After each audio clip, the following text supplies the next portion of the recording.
I was under the impression that he had the gun, and that's why I found probable cause. Not that someone else had the gun and he's just standing there. He's like standing while black.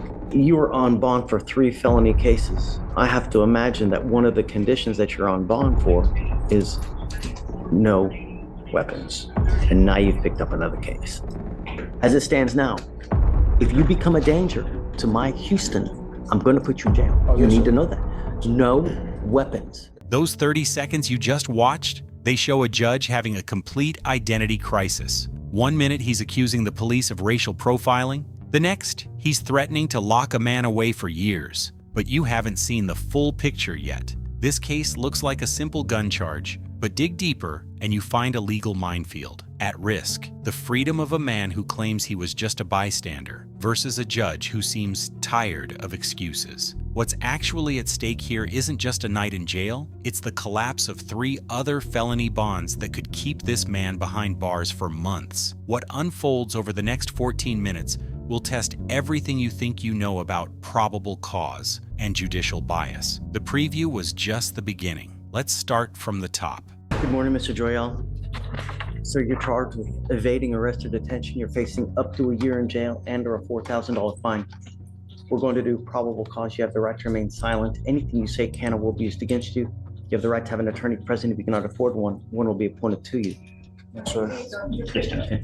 On September 30th, 2024, officers were dispatched to a weapons disturbance call in Harris County, Texas. The caller advised that he observed a group of juveniles with a handgun after walking into a Texaco gas station. The caller asked the defendant if he had a gun, to which the defendant stated yes, and that he had it for protection. The officer observed the group walking away from the gas station and activated his lights and sirens. The defendant began to evade upon seeing the officer. The officer had prior interactions with the defendant and knew him by sight and name. The officer later was able to locate the defendant at his residence. So you said that he goes into a Texaco. So, Your Honor, the complainant was walking into Texaco and observed the defendant with another group of juveniles outside the gas station with a handgun. And then Okay, so who has the handgun? the handgun is with the defendant. And the defendant... He has a handgun? Yes, and the defendant said he had that for his protection. Read it again. Yes, Your Honor. I must be confused. Read, please. Yes, Your Honor. The officer was dispatched to a weapons disturbance call in Harris County, Texas. The caller advised that he observed a group of juveniles with a handgun after the complainant walked into a Texaco gas station. So this is an unknown caller. Yes, it is the caller. Hey, I saw a gun here. I saw a gun with a group of juveniles. And the caller asked the defendant if the defendant had a gun, to which the defendant stated yes, that he had it for protection. And then the officer observed the group of juveniles walking away from the gas station and activated his lights and sirens. And the defendant... That's when they all scam. Yes, Your Honor. You were on bond for 3 felony cases. I have to imagine that one of the conditions that you're on bond for is no weapons. And now you've picked up another case. Stop, don't say me. Mr. Joyal, I'm gonna find that there's probable cause to go forward with your case. What time of day or night was this? Your Honor, let me check the offense report. Your Honor, it appears to be at, I apologize, I don't know military time, but 13:26 hours. It's 1 in the afternoon. 1 in the afternoon, Your Honor. So he's got the 3 felony cases upstairs. They're all no weapons as well. You need to understand that by picking up this case, it's very possible that they revoke your felony bonds and raise them. And if that happens, 3 felony warrants are going to issue for you. So you need to get with your lawyer extremely quick. No, don't. But I am ordering you now as a condition of your bond not to be in possession of weapons. And I'm also ordering you not to use or consume any alcohol or dope. And I'm gonna drug test you today because I wanna know what, if anything, is in your system. You're to come right back and then we'll talk about your lawyer situation. Do you understand? Yes, sir. Yes, Your Honor. I was appointed on this case today. Okay. Judge, I wanted to see if we could hear probable cause on this. I have an issue with him being arrested for this. I wanted to see if we could hear that. What's your problem? Judge, if I may, so this OR reads, a group of individuals have a gun. It's impossible. A group of individuals can't have a gun. Somebody, one person has a gun. Now, furthermore, So that alerts the officer of a problem. and then he comes to do a further investigation. I get that in and of itself is nothing, but then they go to do a further investigation, right? If I can make another argument, Judge, the person states that he talked to the person that has the gun, specifically talked to the one person that has the gun, and he stated, I have the gun for what, For my protection? Yes, for protection. That's him. No. it's not You him. told me it's him. The initial caller stated he asked the defendant if he had a gun, and then that's when the defendant stated yes, and he had it for protection. In the DMs, it says the defendant. It's not, there's two defendants. There's two people arrested. One that actually had the gun. My client doesn't have the gun. He was arrested for evading. There's no gun found on him. The other gentleman was arrested for possession, I believe. A Mr. Kenneth. If you look at the OR, it's in there. There's somebody else was arrested. He wasn't found with the gun. It's not my client. Well, it says that the defendant was identified by the caller from prior booking photographs. The caller was the one who said that the defendant had the gun. Yes, Your Honor. It was the caller that identified the defendant and the one that spoke to the defendant who had the firearm. And they were shown booking photos, and they identified the defendant, Mr. Joyelle. Judge, I asked that they look at the OR and see who actually got arrested for possessing the gun.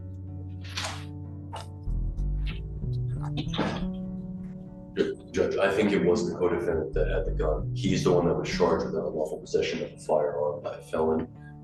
This defendant, The other co-defendant has the gun. I believe so, but that doesn't justify this defendant running away after they established probable cause to detain. That's the state's argument in our position for probable cause. What was he doing wrong? Somebody had a gun. That gives them. Get it. So that's why that person got arrested. But That didn't just happen in that order. It's not, they stopped, they detained people. I was under the impression that he had the gun, and that's why I found probable cause. Not that someone else had the gun and he's just standing there. He's like standing while black. You know, he's like, Specifically talked to the person that had the gun. Identify if who you that can person show was. me something that he's doing something wrong, then okay. But I was under the impression that he did that and then he takes off, hence the evading. If he's, take your time, there's no rush, right? But if he's doing something wrong, Yes, Judge. and then they're gonna investigate him for doing something wrong, and he takes off, that's a different question. But if he's doing nothing wrong and just standing there, no. And this guy that they talked to Hold on, admits. I get it. Let me see if they have anything else. If not, then I'm gonna cut him loose. Sounds good, Judge. Have a seat, please. Notice what nobody else catches. The defense attorney isn't just arguing facts here. He's setting a precise logic trap. When he says a group can't have a gun, that's not just semantics, it's a scalpel. He's trying to surgically separate his client from the crime before the judge can even get mad again. Here's the legal reality. If the police didn't know specifically who had the weapon when they arrived, they theoretically had no right to stop this man. And if the stop is illegal, the running away doesn't matter. The prosecutor is scrambling because he knows this logic holds water. That's why he's shuffling papers looking for a description. But here's the twist. The defense is about to introduce a specific description, a black shirt and two-tone jeans, that effectively clears his client. But watch the judge. He's not looking at the evidence anymore. He's looking for a reason to keep this guy in chains. What happens next depends entirely on a wardrobe malfunction. Okay. Judge, so I'm going off of the OR. There's a couple of descriptions that are in here. First, there's two people that seem to be involved. One is the store clerk, and then one is the person that says he sees somebody dumping a gun. Now, we don't know what description is what, but under the point where it says prohibited weapon suspect, the suspect was described as a black male wearing a black shirt and two-tone colored jeans. It doesn't say who's making this description, whether it's the convenience store person or this second witness. So, and Ricardo, I can clarify that. Judge, we called the officer beforehand. They indicated that they did not know when they came up who was there, like who exactly had the gun. We listened to the 911 call. The 911 caller just indicates there's a group of juveniles, there's three 3 black males, 2 Hispanic, 1 white, and one of them indicated to me that he had a gun, one of the black males. But at that time, they didn't have a description, a decisive description to indicate it was one of those males. Like in this case, if he was Hispanic, Yes. could be no probable cause. If he was white, could be no probable cause, Yes. right? Because we know that when the officer goes to investigate, it could not have been that person. But when he's going to do his investigation, he's knows one of the black males has a gun, but he doesn't know who. So he has to do the investigation. But for him being able to do it, they all take off. If I may, Judge, so my argument is just based off of the OR. My understanding is that they're going outside of the OR. They could supplement this case if they want to. They could refile it. I really want to know what the officer, all I want to know is what the officer knew about who had the gun when he went up there. Did he know anything about which defendant had it? It's not in the OR, Judge. There's the problem. Understood. Okay. If you find something different later on, then reapproach and show me, and then I'm happy to redo probable cause. If you can show me that there's something different, I'm always happy to re-entertain it and do it again. But the only thing I can show you is what's in the OR, where it says the description of the black male wearing a black shirt and 2-tone colored jeans. And to be clear, Judge, we will be contacting the officer again today and having them file a supplement to correct. you're telling me that when the officer rolled up to all those people out there, he knew the person that had the gun was wearing a black shirt and 2-tone colored jeans? Is that what you're saying? I don't know what the officer knew, Judge. Because if that's the case, if he knows, if he's going up to the group of kids and knows that the gun holder was wearing that, and he's not wearing that, then we know it's no probable cause. All I'm stating is what's in the OR. I don't have the answers that you're asking for. He's getting the answers based on a phone call that I don't have access to. I don't have. Yeah, well, I'm not considering that. I don't care about Okay, that. so then I don't care what he's telling me. All I care about at this point is what the officer knew when he goes up to do his initial investigation. Okay, and just to be absolutely clear, page 7 indicates specifically who told the officer that description, and it's the second witness, not the first witness that they had information about when they rolled up. The second witness that identified him dumping the gun. Who is the second witness? It's just somebody that identified him as there's a juvenile male just dumping a gun. Is this just a random person that's in the I believe so, in the Texaco? It's just a third-party witness. So the first witness is the gas station attendant. Yes, The sir. second witness is just a citizen, somehow sees the gun and alerts authorities, hey man, I see someone with a gun. It's alarming. And he didn't give a description. They did. This person did give a description. They said black male with a black shirt and 2-tone jeans. Okay, But so that he was- does say that to the officer? No, Judge. That was after the people had already run. The only Oh. thing the officers knew was what they had in the first 911 call was that a black male identified said that he did it, but there was 3 of them and 2 Hispanics and a white male, and they all ran. So they had PC to at least stop the What did 3 the white 911 black caller men. say as far as who had it?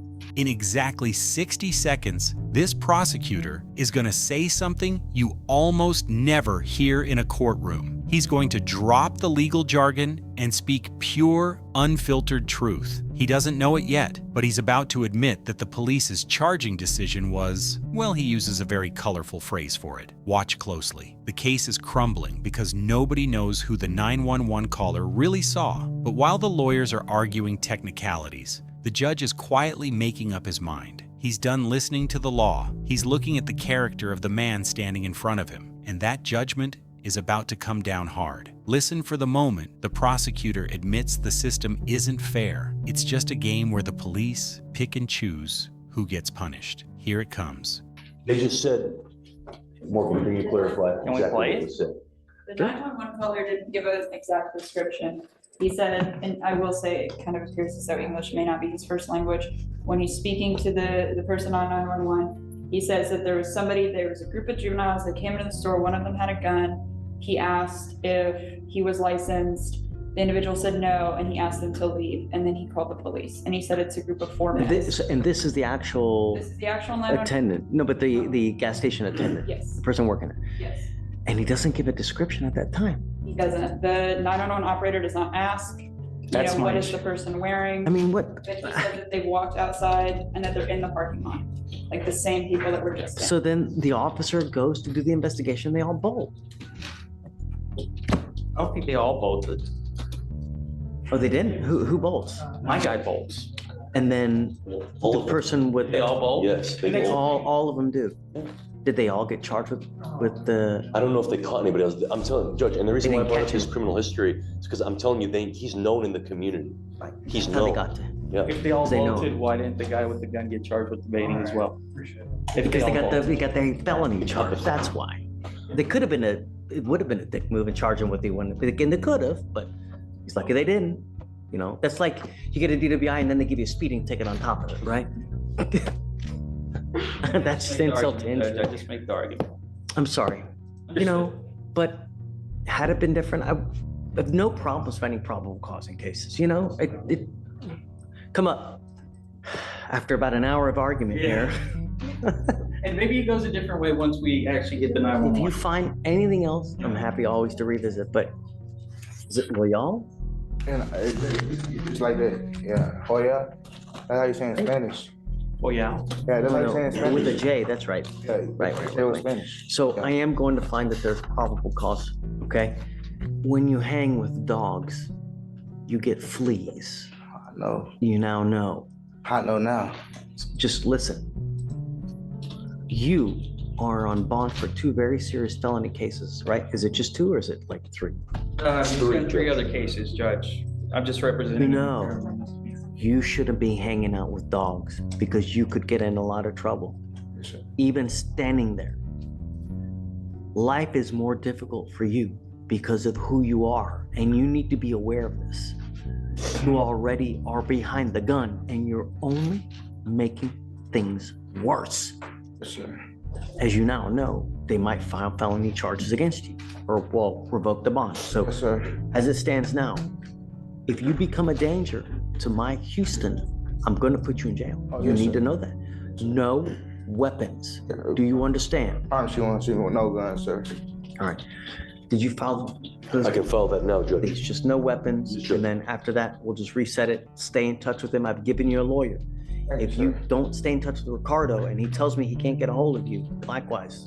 Okay? Yes, sir. Okay, I man. appreciate for giving me the chance, sir.